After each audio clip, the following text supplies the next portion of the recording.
Hello, I almost didn't see you there. Welcome back to another exciting installment of history discussing the economic status of the 1930s, or as I like to call it, Good Times, Great Depression. Just kidding, children, that was sarcasm. The Great Depression was not a good time. Without further ado, today's guest composer is Antonio Vivaldi, proudly bringing you the Four Seasons.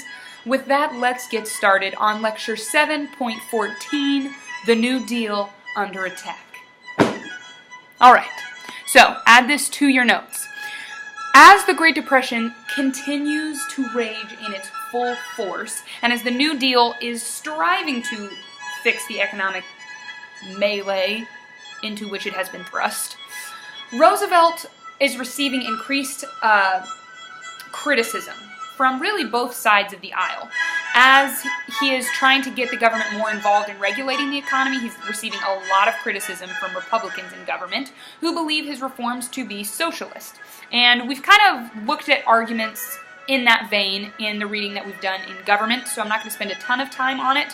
Herbert Hoover called the NRA, the National Recovery Administration, a, quote, state-controlled or state-directed social or economic system.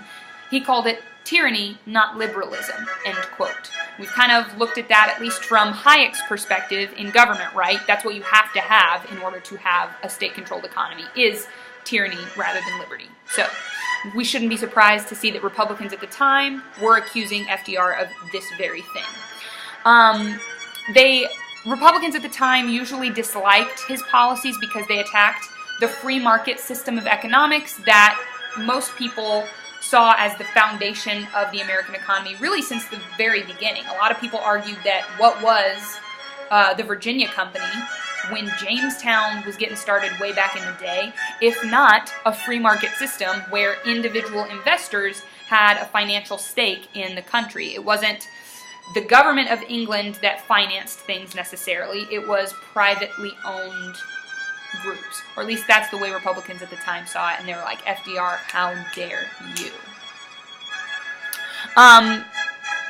The Supreme Court also fought a lot of what FDR was trying to do. There was a case in May of 1935 called Schechter versus the United States, and the last name on that is Schechter, S-C-H-E-C-H-T-E-R, versus the United States.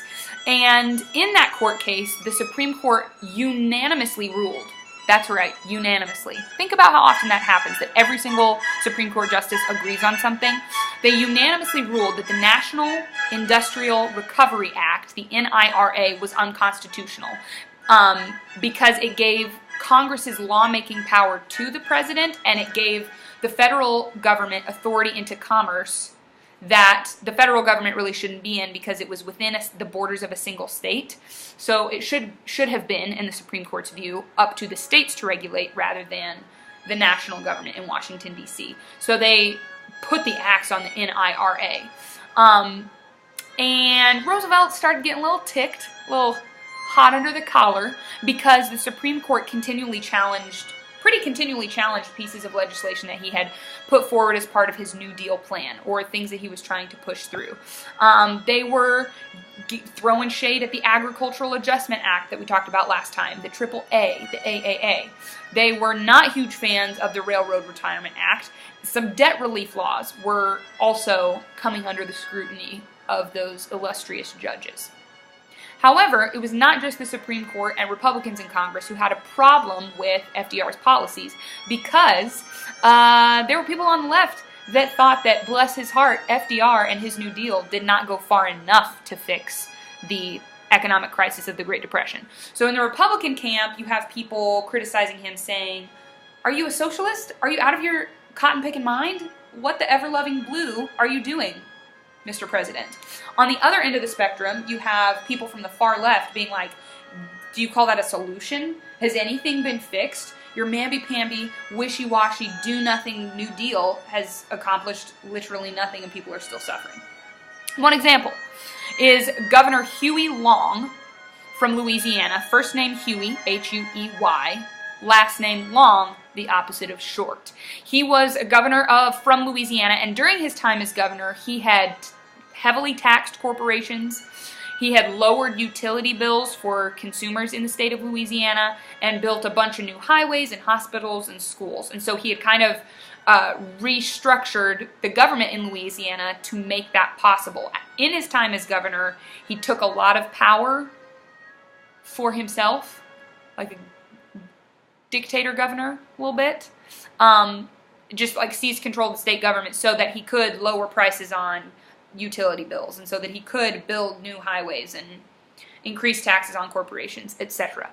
So by the Great Depression era, Huey Long had become a senator, and he was tired of the New Deal because he thought it didn't do enough, so he created his own national movement.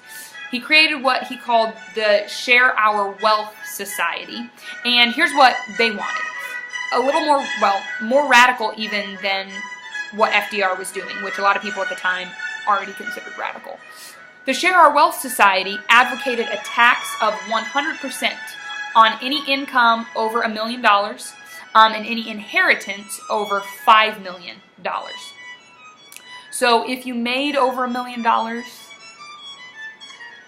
or if you inherited over $5 million, the government would be allowed to take 100% of that. For those of you bad at math, 100% is all of it. I know. If we were talking fractions, it would be 10/10. It would be the whole pie if we had divided this symbolically into a pie chart. All of the pie would be taken to the federal government in Huey Long's plan. So again, we're seeing like the idea of like a progressive redistribution of wealth, but taken to its extreme now by members of Congress like Huey Long, who are saying we shouldn't just tax the rich. If they are making more than $1 million, we should just take all of it, not a percentage of it, just take the whole darn thing. And he was hoping that this populist position would get him to the White House. Republicans, meanwhile, kind of saw Huey Long's candidacy as a good thing. They were like, yeah, sure, definitely run for the presidency, because if you do that, the Democratic Party is going to be split, and we will swoop in and take the prize out from under you and Roosevelt. As attacks against the New Deal increased, FDR and his advisors, his compatriots, shifted politically to the left. So they didn't fully go Huey Long's route, because that would have been straight crazy, and I think they knew that at the time. But they did shift a little bit more towards bigger redistributions of wealth, more government intervention, and they shifted away from the Republican side of the spectrum that was like, no, socialism, that's bad. So the way FDR dealt with Huey Long and his ilk, if you will, it looked a little bit like a thriller move. I cracked myself up. The way he dealt with Huey Long is he decided to take parts of Huey Long's program and adopt it in a way that was more feasible for him and for the majority of Americans. So he created the Revenue Act of 1935, which was a pretty big tax increase on corporate profits, so money that private businesses were making. It also included higher income taxes, higher estate taxes, meaning like inheritance taxes and land taxes on wealthy individuals in the country.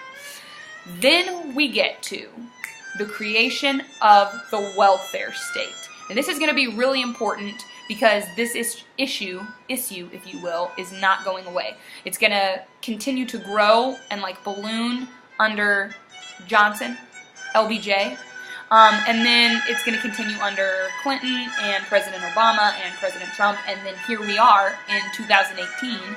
We've got a pretty substantial welfare state, many might argue.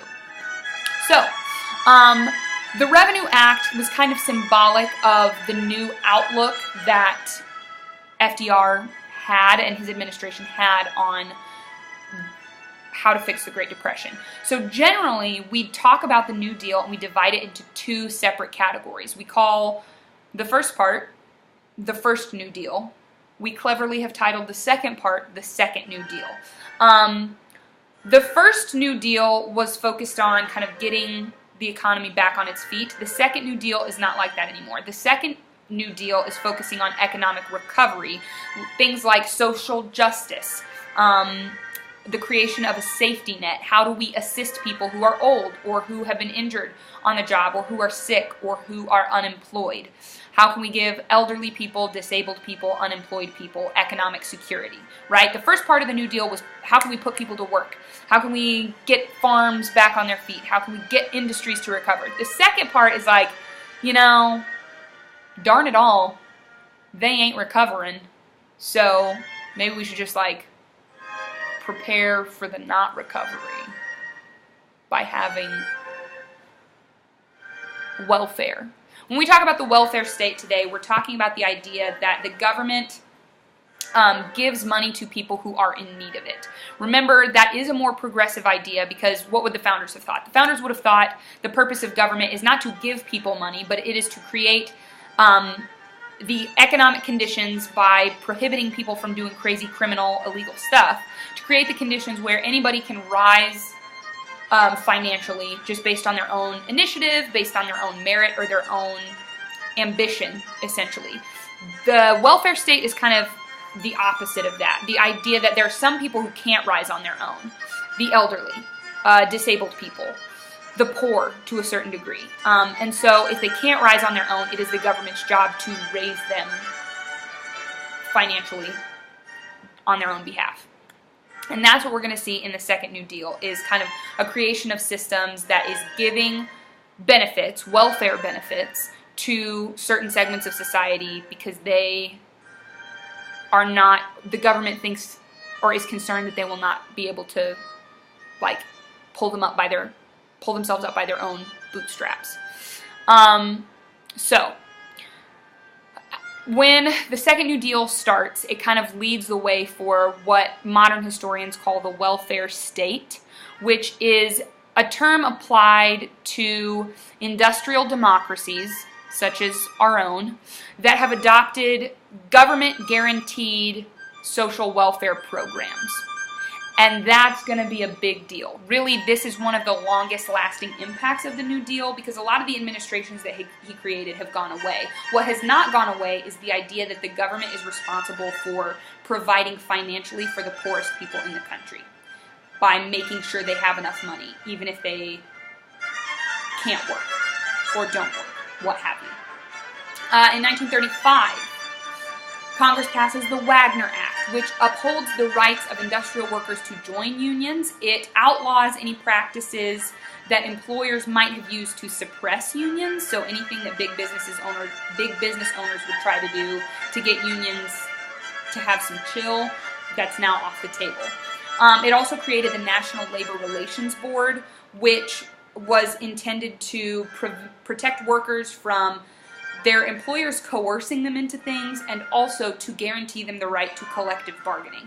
When we say collective bargaining, that's a fancy, quasi-academic sounding term that just means the right to, for unions and workers to sit down at a table with their bosses and talk things out. Usually it involves strikes of some sort. Just this idea like, I'm in a union, we're gonna go on strike until you at least let us talk with you, sit down and talk with you, and bargain about what our working hours are going to be or what our wages will be.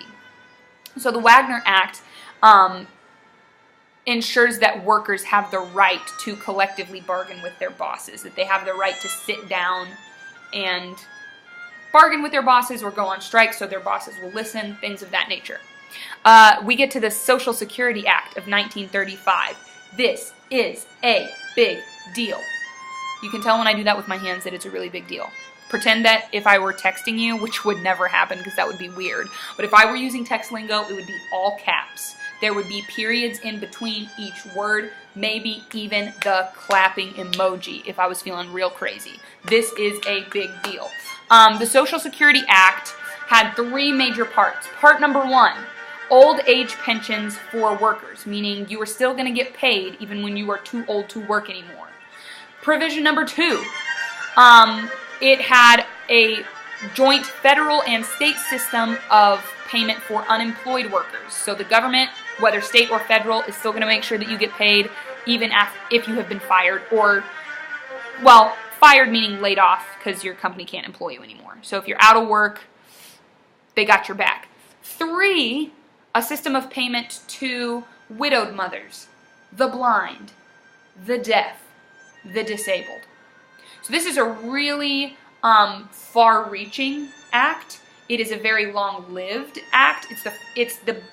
For the first time in American history, the government is taking care of massive numbers of citizens. This is the first time that the government has really been responsible for the welfare of this many citizens on this wide a scale. Social Security, which is something that you probably hear spoken about still to this day because it's still a big deal. That's why I did the clapping emojis, is one of the most popular government programs in American history because you pay into it while you are working, and when you stop working, you get checks back from the government, so that you don't have to work, or you're not supposed to have to worry about your financial security when you are too old to go to work anymore. So it's different from retirement that would be paid to you from your job. Like as a teacher, I will be paid retirement, presumably, if I, don't die first. When I'm old and retire, I will be paid money from the state of Arkansas or the state of Missouri because I have worked there, and they will be paying me money as part of the retirement that I've put in every month from that. But Social Security is money that the federal government takes from me every paycheck, and so I will, not sure that this is true, I'm supposed to, when I'm an old woman, when I have finally fulfilled my dream of being a crazy goat lady, scaring children on the block, when that happens, I will presumably be getting a check from the federal government every month that is my Social Security money. Now, the reason that I say supposedly is because currently politicians are maybe concerned that Social Security will run out of money just because there were so many baby boomers paying into Social Security for a long time. There were a huge generation right after World War II to about the 1960s. And they're all getting old now, so they are no longer paying into the system, but will be taking out of the system. And politicians are unsure if there are enough of the rest of us to keep these baby boomers afloat, which means everybody's always worried that Social Security is going to run out of money, even though every worker has Social Security taken out of their check every month. Anyway, it's a popular program. Some people think it needs to be fixed or adjusted, but we still have Social Security today in the form of old age pension funds from the government. One of the more controversial things that the Social Security Act did was provide for widows, like widowed mothers and their children, because in 1939 it covered about 700,000 children. By 1994, it enrolled 14.1 million Americans. So it grew really a ton in the 60s under LBJ, and then was eliminated by President Clinton. It was just a really, just that scope. Again, imagine, it's very interesting to think about how in the course of 50 years, not only did that many people get enrolled in this Social Security program, but also, I mean, that idea was kind of unheard of even when Wilson took office. And so from Wilson to FDR, that's a big change in Americans' ideas about what the government should do, in Americans' ideas of how comfortable they are with the government being involved in things. So the times they are a-changin'. Did I already say that? Why do I keep quoting that? There's a song that you guys don't even... It's fine. I'm sorry. I'll try to think of more relevant lyrical references. So the Second New Deal creates what historians call New Deal liberalism. This goes back to an idea that we read in Government that John Dewey put forward. Remember, he talked about two different definitions to liberalism. The older idea, which sometimes is called classical liberalism, being the idea that liberty, freedom from the government, freedom from tyranny is the foundation of a free society. So natural rights should be protected at all costs.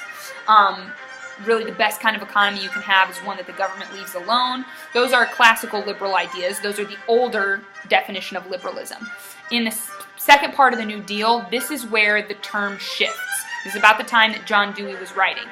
After the 1930s, when people use the word liberalism, they are generally not using it to refer to the same thing that, like, Thomas Jefferson or Benjamin Franklin meant when they said liberalism. The new liberalism is going to be focused a lot more on not natural rights, on the idea that there are certain types of liberty that you cannot have unless the government has made economic liberty available to you, has provided it to you. So Roosevelt and some of his advisors thought that in order to preserve individual liberty, the government had to guarantee the basic financial welfare of its citizens. This is kind of the idea that we read in Government about his Economic Bill of Rights. We've seen this before, right? The government has to guarantee you your right to property, not by protecting it, but by giving it to you. That's going to be the new liberalism. Now, people who opposed that idea, people who were not in favor of government intervention in the economy, they kind of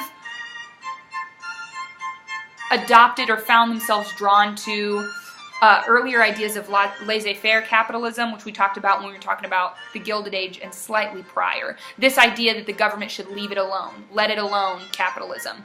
And so they're going to kind of separate off into their own group, which will eventually become known as conservatives. So in the 1930s, in the middle of the Great Depression, is where we see the linguistic, semantic difference between modern-day liberals that we would generally classify as people who are okay with more government intervention in things, and then the group of people that are going for that older type of liberalism, classical liberalism, but would call themselves conservatives.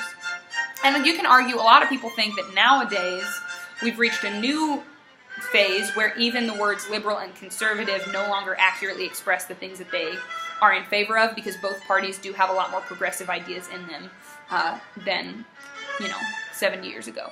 But that's a horse of a different color, if you will. All right. So these two different visions of government, what government should be. Should it be really big and involved in the economy in such a way as to give economic equality to people? Should it be out of the way of the economy? Should it just protect the natural property rights that people already have and kind of stay out of things? Those two different visions of what a government should do, those two different ideas of what liberty is. Can you be politically free without being economically equal? That's going to kind of come to define American politics for the next until now. Because those are still the ideas, that's still the terminology that we use and the language that's used to talk about what's going on in the economy and the government. So this also, we've already touched on this briefly, is an unparalleled era of government action and activity between 1933 and 1935. This is still his first term. He's just going to town. Remember, total executive orders issued, 3,728. That's a lot. The guy who follows him up, Truman, has just over 900. And even 900 would have been tons compared to Abraham Lincoln, who, in your government papers, most of you are arguing overstepped executive power, and he had like 48, bless him. So, if I could have a roundtable conversation where FDR tries to explain his use of executive power to Abraham Lincoln, that is a fight I would watch, is all I will say. I think that would be hilarious. All right, 1936 election. The election of 1936 rolls around. 10 million Americans are still out of work. So Roosevelt creates the Works Progress Administration, I think this is also on your chart, that employs 8.5 million Americans between 1935, when it starts, and 1943. And this agency is people repairing roads, making bridges, creating public buildings, making parks, building airports. And a lot of new voters during this time started joining the Democratic Party because a lot of voters had personally benefited from New Deal programs like the WPA. Again, this is controversial. Some people look at it and say, this is what governments are meant to do. They are meant to help people in times of economic crisis. So it totally makes sense that people are going to vote for a party that has put them to work, right? That's just human nature. Other people are like, yeah, that's the problem. Because now people are just voting for the government because they know they can get money from the government if they vote for a particular candidate, which is a dangerous place to be because you're able to vote yourself funds from the public coffers which is a word I don't think we use frequently enough anymore. Coffers. Let's bring it back. Anyway, Roosevelt wins his re-election by a landslide, one of the biggest in American history. He gets 60%. That's a 6 followed by a 0, 60% of the popular vote. But then his second term starts, boom, controversy right out the gate. And this is one of the bigger controversies of the man's very controversial presidency. Arguably even more controversial than the fact that he just decided to be the grand poobah of life for 4 terms instead of, only running 2 like everyone else. So, in 1935, this is kind of backing up, we have already seen that the Supreme Court had struck down a series of New Deal laws as unconstitutional. Remember that? And they were like, not today, Franklin, not today. Well, they had done that usually by a pretty slim margin. There was a couple times that it was unanimous, but that was very rare. Most of the time, if FDR's stuff got struck down, it was by a margin of 5-4. So as the vote came down to 1 guy on the Supreme Court. FDR was not a fan of that. And so he's worried about all this New Deal legislation that he's been passing, and he's been passing a lot of it, is in the hands of a couple of old, conservatively minded fellows on the Supreme Court. And FDR's not having that. He's like, I'm not going to let 2 guys, I'm not going to let 3 guys stand between me and greatness. So he does what any president would do. Actually, I'm not sure that's true. He does what he is going to do, which is, he says, why don't we just add a new justice to the Supreme Court for every member we already have that's over the age of 70?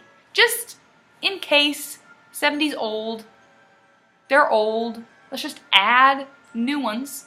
For every old person already on the Supreme Court, we'll add a new, not old one. Which would have put 6 new Supreme Court justices on the bench.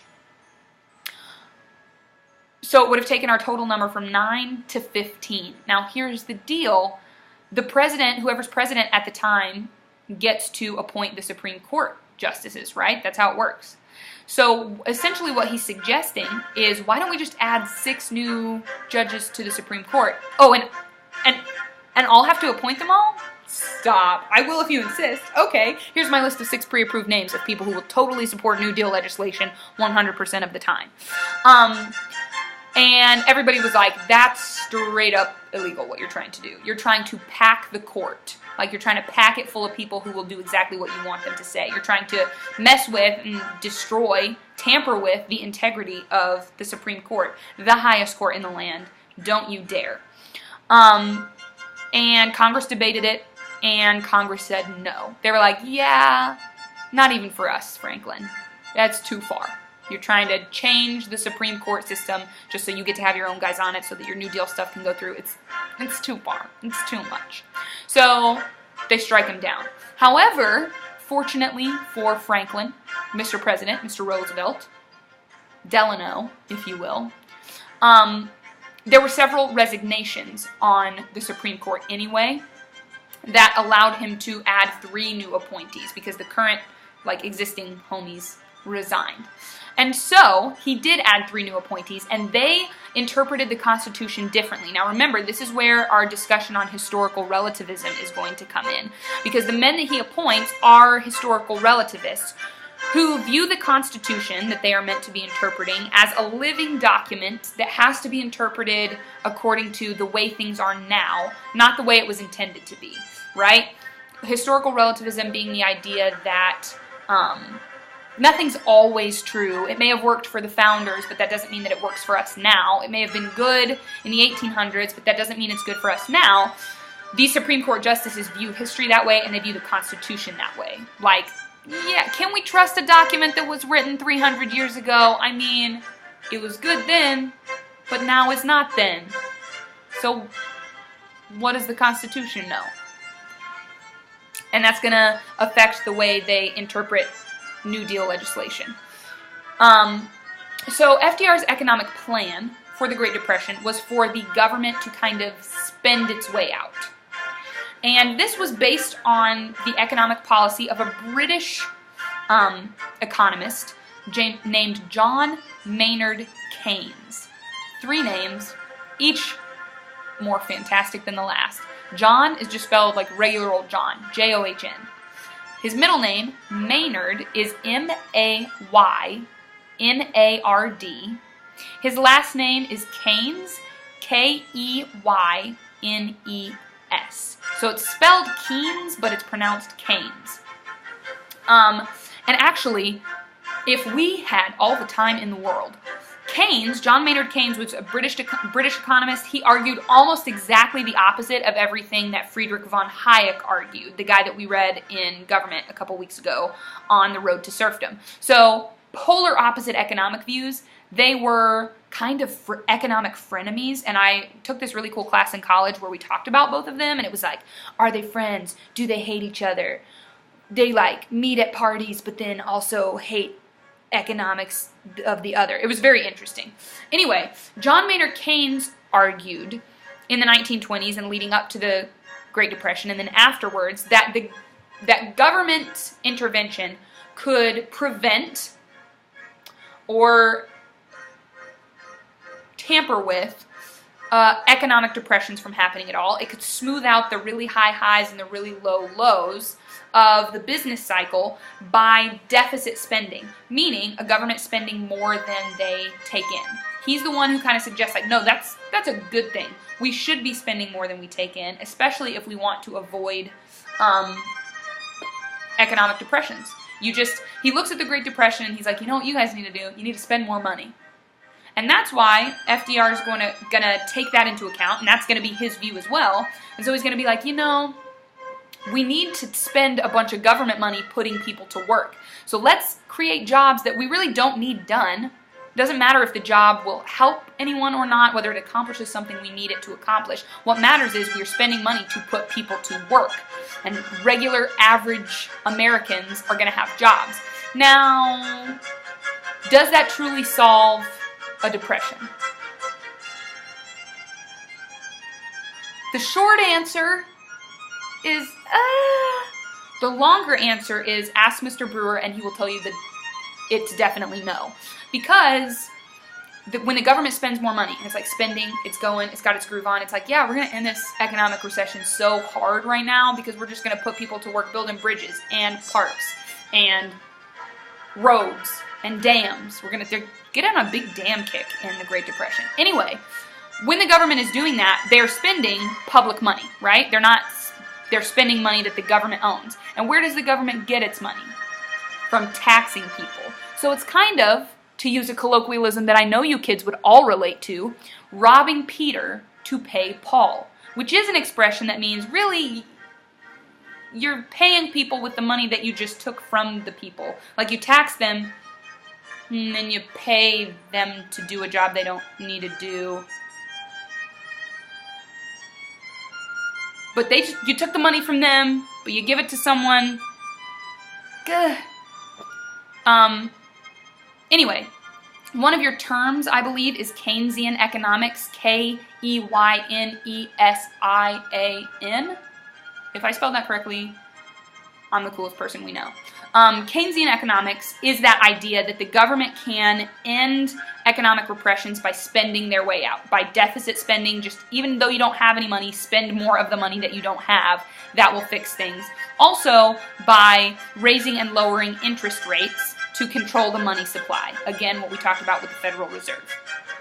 And the interesting thing is that idea, these Keynesian economic theories at the time, a lot of people criticized them, a lot of people not in favor of, and thought that it was just an excuse to have the government get more involved in the economy. But because FDR followed Keynesian policies, because later Lyndon B. Johnson is going to follow Keynesian policies, what that means is that's kind of the side that won. And so now when you hear people talk about how to end a Great Depression or a depression of any kind, they talk about we need to increase government spending. And you don't really ever hear like other methods for doing that, even though in the end it's not it's not the New Deal and government spending that ends the Great Depression. But I'm getting ahead of myself. Now we're going to talk briefly about women and African Americans under the New Deal. Generally, the New Deal and its policies did not help women a ton because the Great Depression was seen as a male breadwinner's crisis. So they were really focused on giving like jobs and unemployment benefits to married men with families, and they were like, look, if you're a woman, you gotta, I mean, probably your husband is providing the money for you anyway, so you're not really the top of our list of priorities at the moment. FDR did put some women in higher positions of government than they had ever been in before. He had a woman named Frances Perkins be the Secretary of Labor. She was the first woman to ever hold a cabinet position.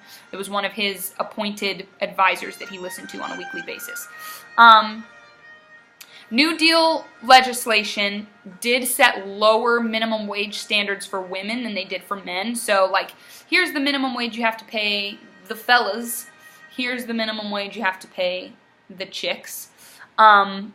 There were also some departments like the Civilian Conservation Corps that excluded women entirely. Just were like, no ladies allowed. Which, I mean, I find personally hurtful. Violet knows what I'm talking about. You get it. Okay. Women were not, they were expected not to work if their husbands were employed, because it was like, why would you take a job that another man needs to feed his family when you already have a husband feeding your family? So if your husband has a job, you need to quit your job.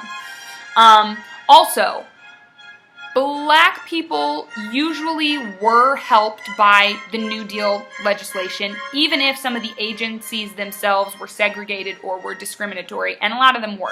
For instance, 18% of WPA jobs were held by blacks, even though African Americans were only about 10% of the population at the time. FDR had some African American people work in some of his New Deal legislation. But FDR did not go further to protect the rights of black people because and it's the same thing really, I guess, with Wilson. It's kind of the same thing that we see a lot with presidents, to be honest. They needed support from the South. FDR needed support from senators from the South for his New Deal legislation. So most New Deal agencies were segregated. Sometimes Congress would cut funding to the agencies that helped and benefited black people the most. Also, at the time, a lot of people were calling for FDR to make lynching a federal crime because it had gotten bad again. But he did not, because making lynching a federal crime would have alienated senators from the South.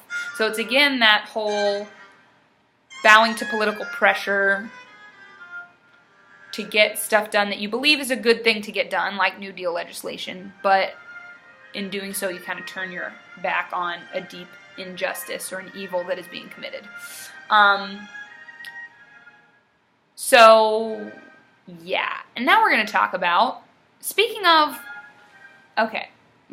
lynching, there is a song, and I know, dang it, diddly darn, I told you we were going to listen to this in class together, and now here I am, gallivanting in Italy, probably at this moment, geesh, I don't know, probably on my third bowl of gelato for the day, instead of forcing you guys to listen to a song that I really wanted to make you hear.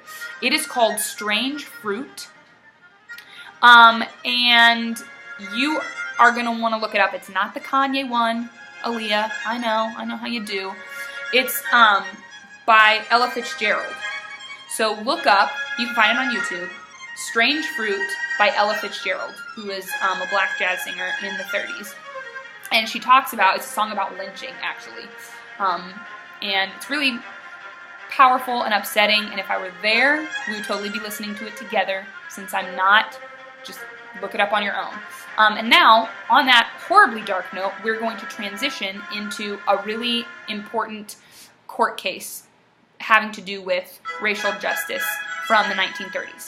So in 1931, 9 young black men from Scottsboro, Alabama, were accused of rape by 2 white women who were hitchhiking a ride on a freight train. So these women were riding on a freight train. They got into a train car, and there were 9 black young men, most of them were teenagers, in the back of this car. When the train stopped, they got out and they accused these young black men of raping them. The women's accounts of what happened were pretty inconsistent with one another. They did not have the stamp of truth on them.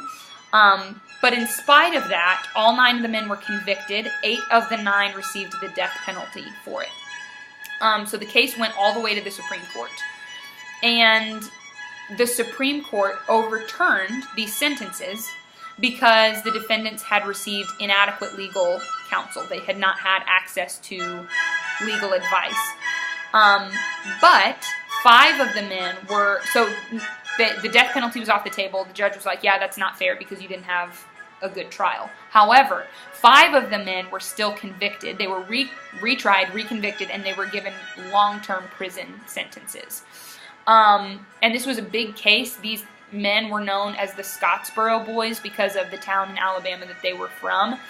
And it became kind of a call to action and a flagship for solidarity among black communities across the country, because it was evident that African American people were not receiving justice in local court systems. They had received more, like, closer to justice in the Supreme Court, but they were still 9 guys who were innocent of rape, who got pretty long-term sentences for rape, even though the evidence was paltry, even though the testimony was inconsistent, because they were black. And so it's going to be the beginnings of more activism in black communities, the beginnings of a fight for more change. And interestingly, we will end on this, I just think it's a fun fact. One of the only organizations that publicly talked about this, that like wrote about the case in its magazines, would make comments on the case, was actually the American Communist Party. Because say what you will about communists and the way they want to kill the rich and overthrow the government, they're really not that much about race. They're more about class. So, good for you, Communist Party in the Great Depression. And with that, I'm going to sign off. Well done, children. Next time.